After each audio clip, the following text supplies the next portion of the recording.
So, assalamu alaikum and good morning from Chicago, where I am. And I'm very moved by this occasion for many reasons, both personal reasons and intellectual, academic reasons. The intellectual reasons I'll come to. The personal reason is twofold. One is that this is the first time that this book has been translated in full in a South Asian language, in a language that's spoken both in India and Pakistan, even in part in Bangladesh. It's a language we teach in Chicago. It's a language with which my students work. Just had one student do a very interesting work on the continuing role of Rumi, the poet, in Pakistani politics before and after independence. So, first of all, it's a great privilege to have this book, an honor to have this book translated into Urdu, and it's as much of an honor as equal an honor and very moving experience for me to know that that translation is happening in Pakistan. So my mother's family, my mother's side, were refugees from East Pakistan. And growing up in India, and even today, there's this continuing tradition of knowing Pakistan as the enemy country. While when you meet friends from Pakistan or from Bangladesh, I only have the feeling that these are long lost cousins. Ye koi rishtedar hai, which we lost somewhere along the way. And that rishtedari, that sense of rishtedari continues, even when you know nation states, borders, consciously both they reinforce the politics of nation states. And this small gesture of having my book translated in Pakistan in Urdu and having been invited to address you, this small gesture is a tribute to the efforts we all make to not live by the injunctions of the nation state alone. I mean, I don't dispute the justification of nation states. There were reasons why India was partitioned. Aise nahi ki people were just mad. Moments happen in history when people want to separate. But it doesn't mean that, as in a marriage, a separation doesn't mean that everything is broken. Everything is finished. Similarly, even separation to different nation states, it doesn't mean that everything is over, that friendship is over, that conversation is over, that ana jana is over, that khana pina is over, or that even marriages are over, or falling in love is over. So for me, this is like something I've always dreamed of, I've always wished would happen.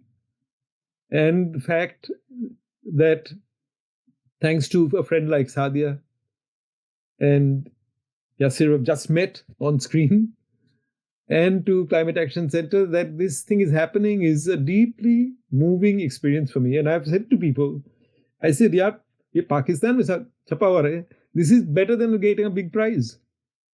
It probably is one of the biggest prizes I could have got for this book. So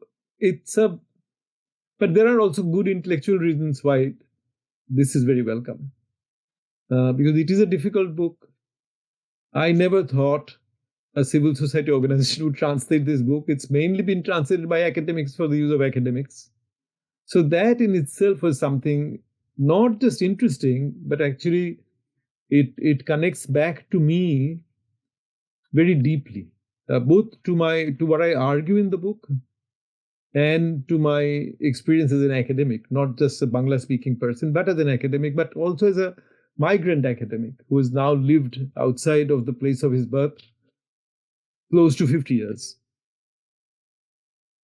So let me tell you about how the book began. Because the book actually marks a change in my own thinking. Because I grew up in India, and by the time I was growing up in India, there was one big difference between India and Pakistan of my time, was that because I grew up in Nehru's India, and when I was growing up, so let me tell you, I am younger than the Republic of India or Pakistan by 1.5 years. So when I was growing up, so a major difference between Pakistan and India was that India wanted to industrialize. So by the time I was in high school, engineering became very important, science became very important. Whereas Pakistan, my impression from friends is that becoming a CSP was still very important. So the old British colonial legacy of civil service, this idea of Hujur Mabap and Jan Lawrence Sab Janta type, this idea that the CSP is beyond human. So all my Pakistani friends and even ex-East Pakistani Bangladeshi friends who were actually CSPs during the War of Liberation, they all took tremendous pride in the fact that they were CSPs. Whereas in India, we were taught to take pride in the fact that we did physics or somebody did engineering. And because of that major change between this difference, my first degree was in physics. So it was not like I was doing social sciences. But by the time I was growing up, other thing was happening was I was growing up in the shadow of the Cold War. Pakistan was already part of a pact. India was pursuing non-alignment. And we didn't really get that close to the Soviet Union until the Bangladesh War happened, when Mrs. Gandhi signed a pact of friendship. But I mean, your political history was different, and our political history, particularly in Bengal, and I think it's a result of the refugee problem, that leftist political parties became very important as I became an adolescent. So क्या हुआ था college में, I got very involved I became a young Maoist. Today, I say people that today all the Maoists are defeated Maoists. But I experienced defeat in my college years. In the sense that I got very involved in Maoist organization. हम लोग सब मिलकर भी conducted a strike which shut down the college for 3 months, etc. And but then I realized most of my friends then went to villages to organize a revolution, which was meant to liberate India by 1975. So imagine the irony of it. 1975, Mrs. Gandhi imposed emergency. So there was no sign of liberation. But these young people thought that they would fight the state, create this totally liberated state. But when this proposal was made that we should all leave our families and go to the villages, I realized what a middle class person I was. Rich to nahi the. My parents were not rich, but I was solidly middle class. And I told my friends that I can't give up this middle class life. Because I was a darpok aadmi and I was very scared of police torture. And I knew that the police could be brutal. So overnight, all my friends stopped talking to me. So when I graduated, I was quite miserable. And India had just set up 2 business schools, one with the help of Harvard, one with the help of MIT. The MIT wala school was in Calcutta, my city, and the Harvard wala was in Ahmedabad. And I thought, theek hai, I can't do revolution. I'm not a revolutionary. I believed in the revolution. So out of self-hatred, I sat the exam for getting into the business school. I got into one of the business schools. And I thought, and my dark dream was that I'd make lots of money. And I'll come back evening to an empty house and listen to Tagore songs to comfort myself. So, but as luck would have it, India was the only place where the business schools had history as a compulsory class. Because in Nehru's time, the idea of the economics we read was very capitalist, neoliberal, Paul Samuelson's textbook. But the history we read was taught by a Marxist professor. Kyunki the idea was that you have to explain that the poverty of India was because of colonial exploitation. ऐसा कुछ हमारी कुछ कमी नहीं थी कि जिसके लिए we were poor. We were this poverty was because of what the Europeans did. Lekin the future you had to think about was capitalist purapuri. So the Indian manager was born split in these institutions. And I loved my Marxist professor because he was explaining through Marxist historiography that the failure of an individual doesn't matter. Because Marxist theory was individual is nobody. There are larger forces. So Marxist history I found very comforting. Because, it was telling me, theek hai yaar, if you failed as an individual, that doesn't mean so much. There are bigger historical forces. So on graduation, I got a job with a Scottish company, and my professor said, "Chalo, do you want to be a manager, Dipesh, or do you want to be a historian?" It's only when you are 21 you can say, "No, I want to be a historian," knowing nothing about what being a historian meant. So he was actually very good friends with our education minister Nurul Hasan Saab, and Nurul Hasan Saab made him the director of a research center where I met colleagues like Parthu Chatterjee, the well-known sort of academics, and became friends with them. So in that center, so my appointment was somewhat nepotistic in the sense that I was his student. So he appointed me on a temporary fellowship. And then I discovered that Calcutta University would not let me do a PhD in history because I didn't have any background in it. So Calcutta said, you have to do BA again and MA again. I thought, kya kare? And the woman I was in love with was already in Australia with her family. She had left the country. So I didn't know what to do. And what happened was an Australian professor, an Englishman, was in town. And I had to kind of publish 5 or 6 pieces. So I was kind of known among historians as somebody who's published things, but they would not let me do history. So I spoke to him and he said, "Look, we will consider these 5 publications as the MPhil, equivalent of an MPhil, and give you a scholarship." So that's how I went to Australia, and my first degree in history was my PhD. And it's ironical today because one of my minor subjects was geology in college. And I still remember saying to my former wife that I wish I had continued with geology because I'm here working on Indian history and I feel so nostalgic and I miss the place that I'm studying. Agar geology hota, the world would have been my textbook everywhere. So I had this fantasy that geologists don't suffer from nostalgia. They're at home everywhere. That was my fantasy.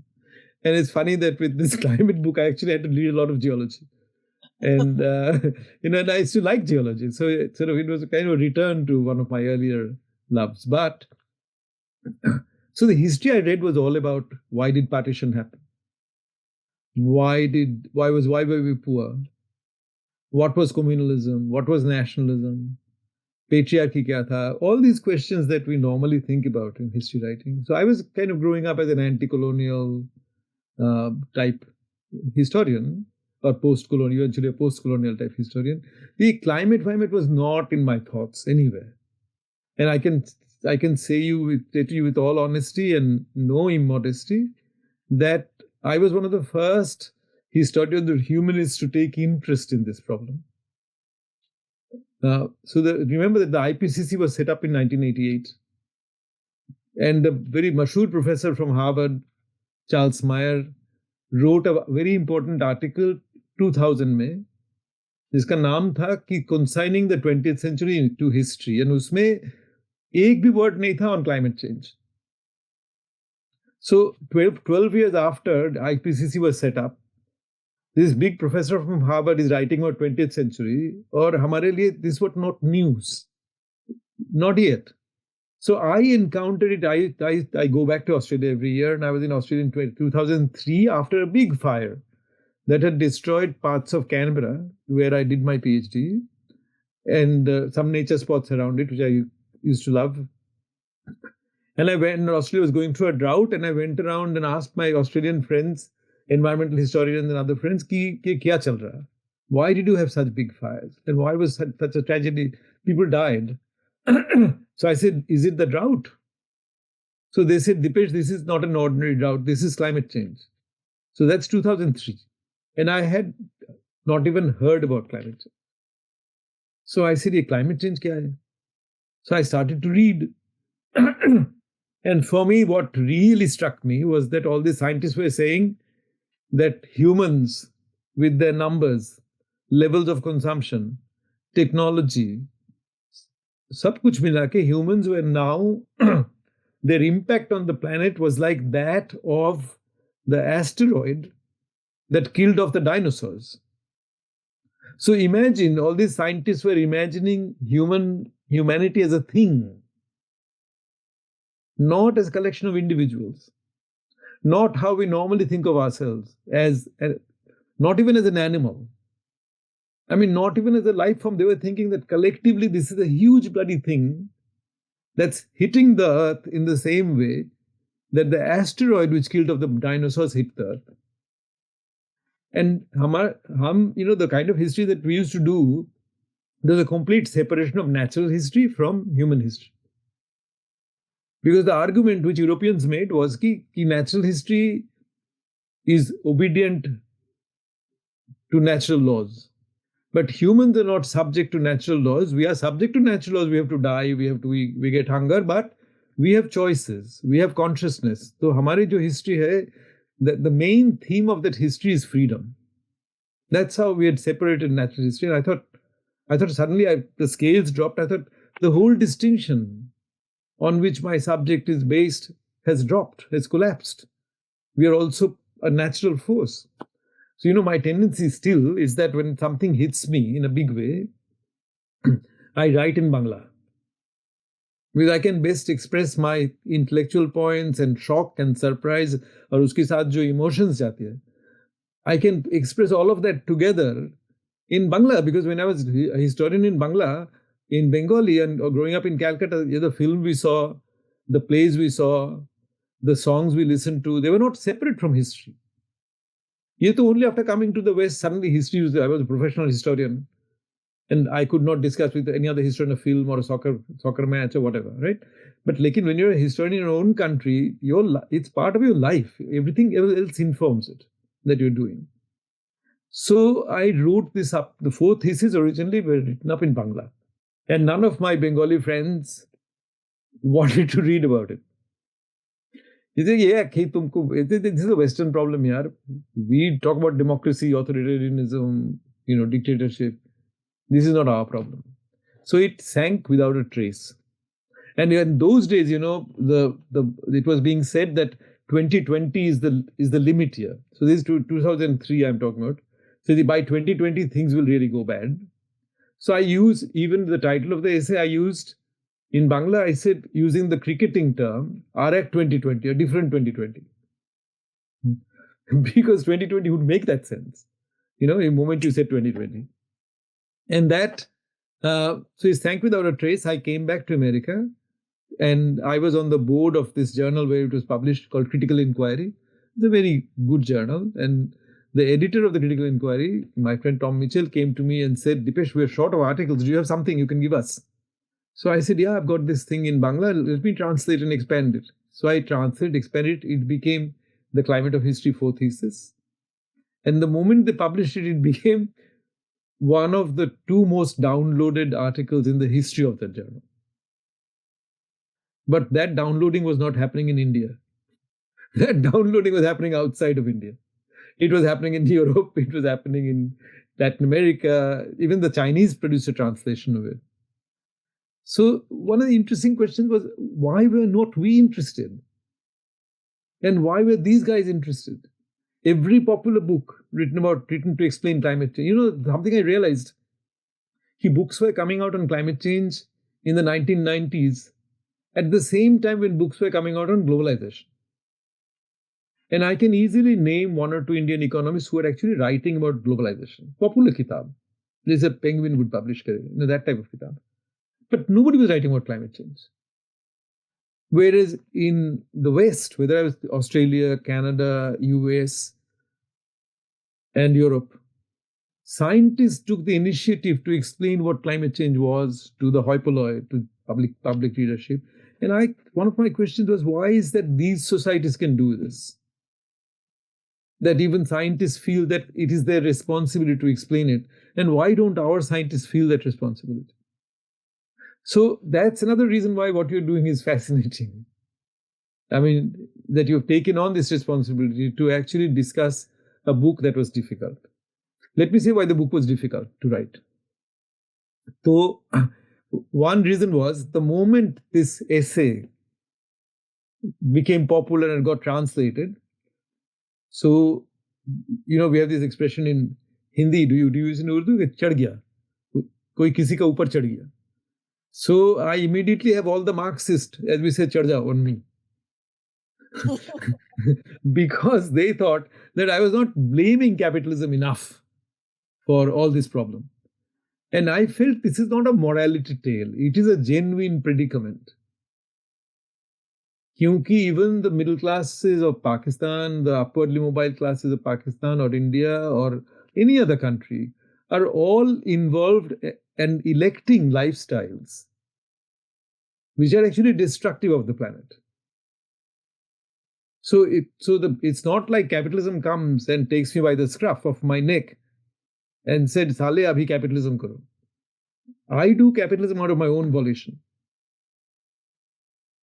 So, how do you take responsibility for your desires?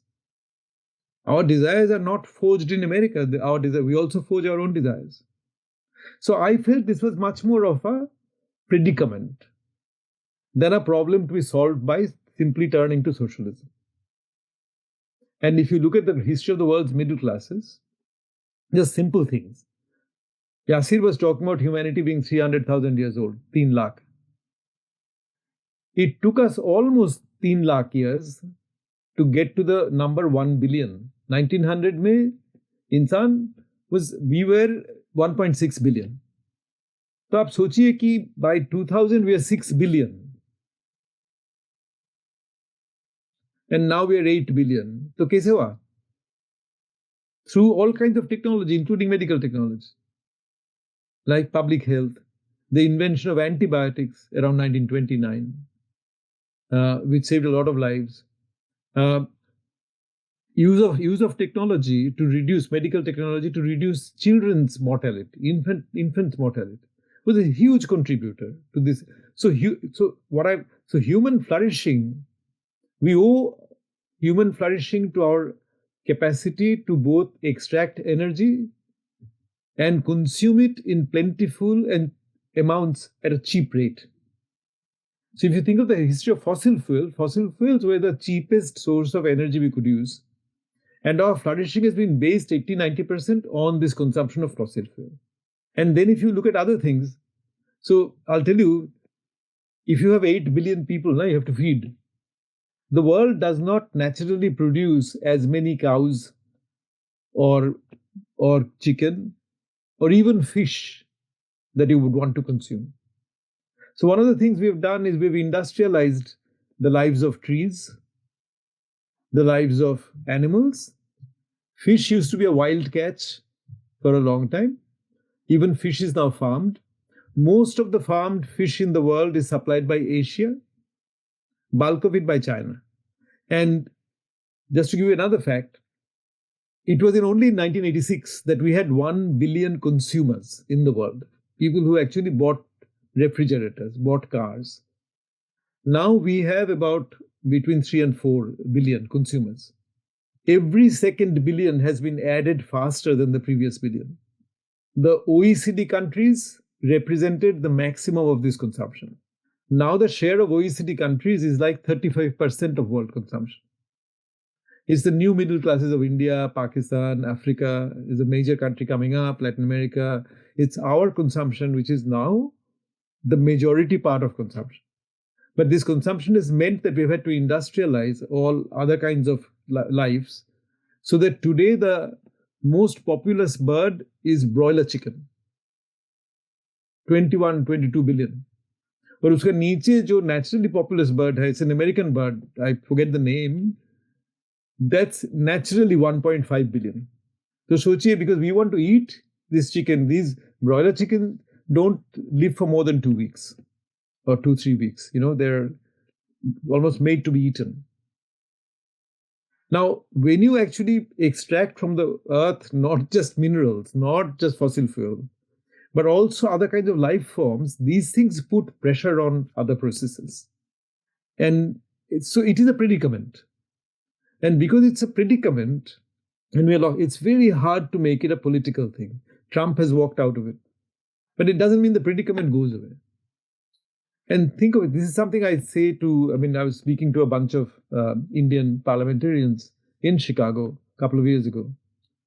And I was saying, making to them this point that hey, we do geopolitics with China, with Pakistan, with Bangladesh. Geopolitics is the name of the game when you're talking about nation states. But I was saying to them that aapka geopolitics should be geologically informed politics. Don't just think of geo as geography. Think of geo also as geology. Because you see, the 8 or 9 rivers that come out of Pakistan, from the Himalayas, they service about 9 countries, ranging from Pakistan to Vietnam. And most of these rivers, except for Brahmaputra, which is originally pre-Himalayas, it's an old river that is now flowing through the Himalayas, and goes to China and comes back to India through Assam and places. But you see, so most of these rivers are glacier fed. But if you actually look at the mountains now, thanks mostly to India and China, but also Pakistan to some degree, the Himalayas have become the most militarized mountain range in the world. And these countries that benefit from the glaciers receive their water. Therefore, to whom the health of the mountain, the health of the glaciers is going to be a life and death question. हमारे कोई भी multilateral arrangement नहीं है. What we need regionally is an authority, a multilateral authority, to make sure that the glaciers remain healthy. But that would require the nation states to cede some of its authority to that authority. And as we know from the COVID crisis, that nation states are very, very gingerly about conceding their power. And there are many situations where you need the nation states, you need their power, you need the protection of the border. But at the same time, there's this bigger crisis. So I began to argue in the book that we have to think about not only geopolitics, or what I call the global, which is how the humans have organized this planet through technology, put it together. Initially, we had the modern empires. Now we have the modern nations out of the empires. We also have to think about ourselves in the larger context of what this planet is, how it supports life. So basically, sometimes I say that the infrastructure, which has supported increasing number of humans, that it's a human-created infrastructure, like medical infrastructure, the MRI machine and all that. That infrastructure is now in tension with what you might call the planet's infrastructure for supporting all kinds of life. So what I have realized, but obviously biologists were talking about it for a long time, and now some economists, only a few economists talking about it, is the critical importance of biodiversity. And the problem with even the food industry, just to give you one example, is that if you think that everybody in the world should eat bananas, you will find that only there are 2 varieties of bananas you can globalize. Other bananas don't lend themselves to large-scale production. So what does it mean? It means that you only grow 2 kinds of bananas. They take the land that other kinds of bananas would have also taken, and you shrink the genetic pool, the genetic diversity of bananas. So the bananas are exposed, they become more vulnerable. Now that is true of much of what we're doing by way of food industry. So I'm not saying there's an easy solution, but there's a predicament, and the book became difficult because every time I wrote something, so piche pad gayi, all these people who didn't like what I was writing. So I was also answering back, these are all old good friends, and some part of me is still a Marxist. But I was saying to myself that why Marxism is not enough. I need my Marxism, but it's not enough to explain a predicament. Because it does not account for my desires. It does not account for the fact why, so many Pakistanis want to migrate, or so many Indians want to send their children off to America, elsewhere. Why our cities are becoming less and less livable. And we have to explain all that. But because of this argumentation, I also was discovering that I was learning. So I was also trying to correct my mistakes. The first mistake I made was when I first started writing this book, and it's there, I acknowledge the mistake in the book because by the time I finished the book, I knew this was a mistake. But I used to think that geology and biology are different things. So I wrote a sentence saying we're always a biological agent. लेकिन geological agent तो हमें recently बना. And then people would finally I realized nee, they're deeply connected on this planet because we have oxygen in the air because we have already life. This oxygen is maintained by life, by bacteria, phytoplanktons, all of those things. We have nothing to do with its maintenance. And they have maintained this oxygen at this proportion that we need for 400 million years. So when you think that, you realize that this air was not made for me. Even if we didn't come along, the air would have been the same. So I was saying that we have to understand the predicament, but also learn something from the predicament by looking at its facts. And what you learn is that we are a minority form of life that's dominating other forms of life. The majority forms of life who play a very critical role in keeping life going are microbial. Things don't even get to see.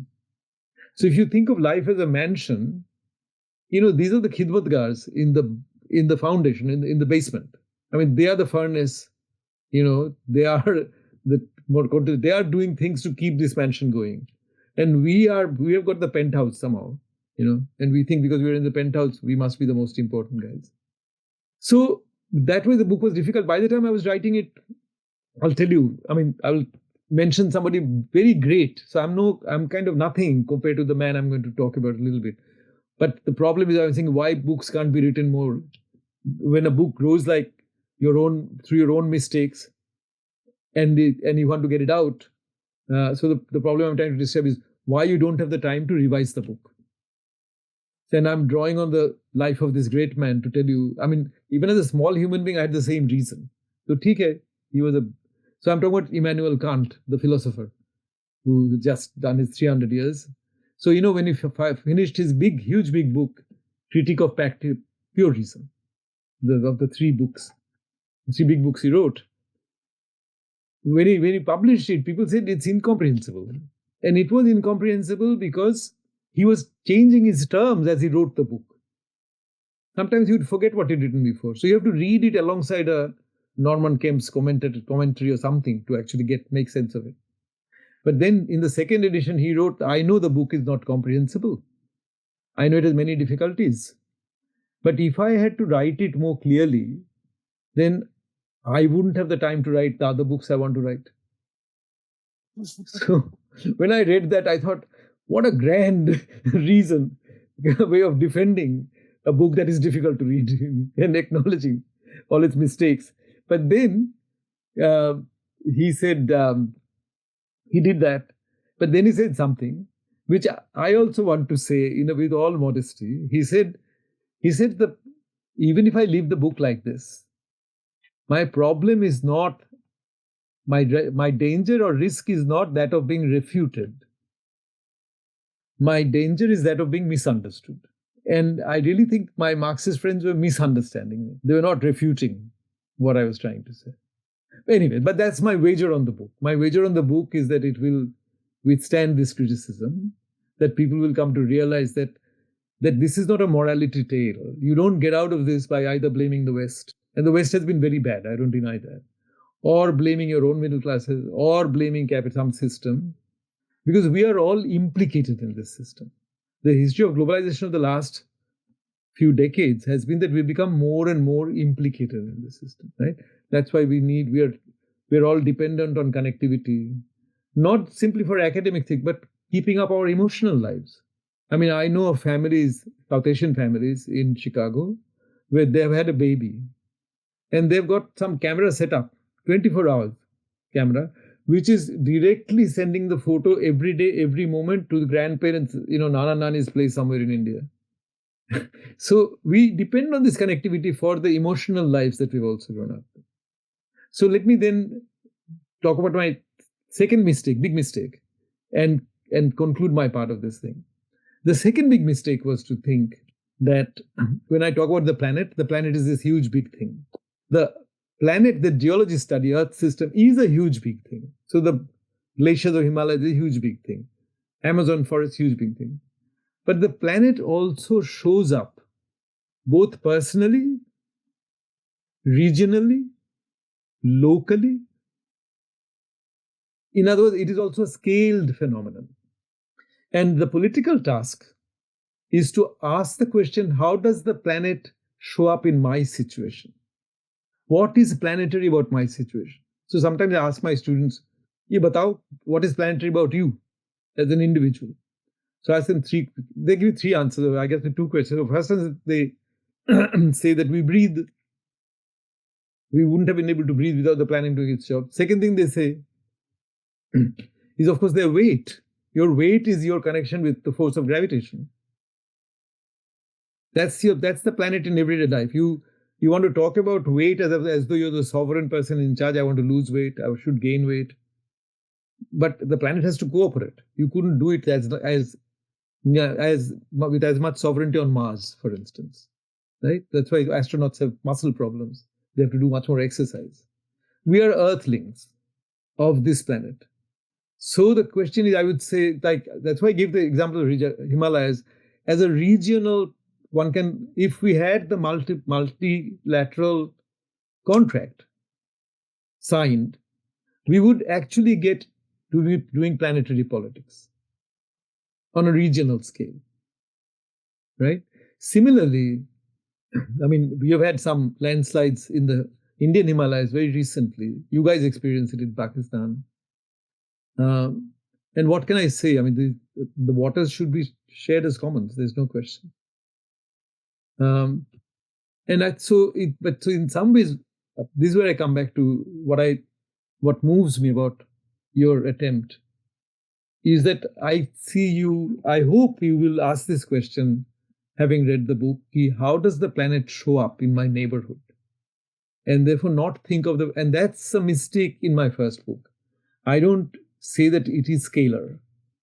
I was so interested in actually understanding what the geologists were saying and that large abstract scale. The planet remains an abstraction in this book. But I think we have to make it into a lived entity, whether to talk about landslides, whether to talk about the heat in the city, all of those things. So, look, I don't know if I've taken up more time than I was allotted. If I have, I apologize. But it's been a great day in my life, a great privilege.